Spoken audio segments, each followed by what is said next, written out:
All right, good morning, 3-Minute Flight Instructor here. Starship launched yesterday, so my lesson today is Starship flight and flight in an aircraft. What's the difference? 3-Minute Flight Instructor, go ahead, start the timer. Start the 3-minute timer. Oh, there we go. All right, so yesterday was a historic day. The Starship rocket had a second flight, and congratulations to that entire team. But I don't want to spend all my time on that. I only got 3 minutes.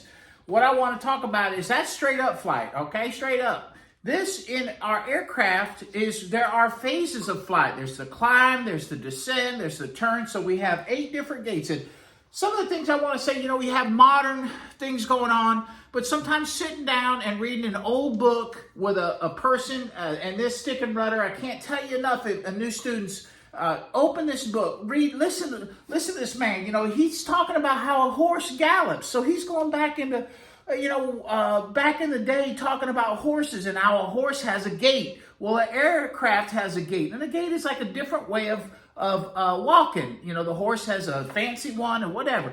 But in our planes, we have different angles and different gaits for our aircraft. And he goes, once you learn some of these gaits, and one of the key ones is the climb.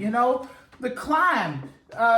Excess power is required to make a climb, and you can have this mushy climb that's near stall, right, which is kind of getting towards your VX where you're trying to clear the trees, but you got to know that you want to get the most height in the shortest distance forward, or VY, which we typically call is the time to climb, the most efficient method of your time to climb. So these are really important concepts, and they're covered so well in chapter 2 about the gaits of an aircraft and a mushy descent and all this kind of stuff and how the look will be. So I just want to state, and I can't state enough, that when you're flying these modern aircraft and you're learning to fly initially, a little book reading and a little going back to a person that's a genius, this man, Wolfgang Lagenswish, I can't even say his name, but genius writings that are always true, and some of these things are counterintuitive. He talks about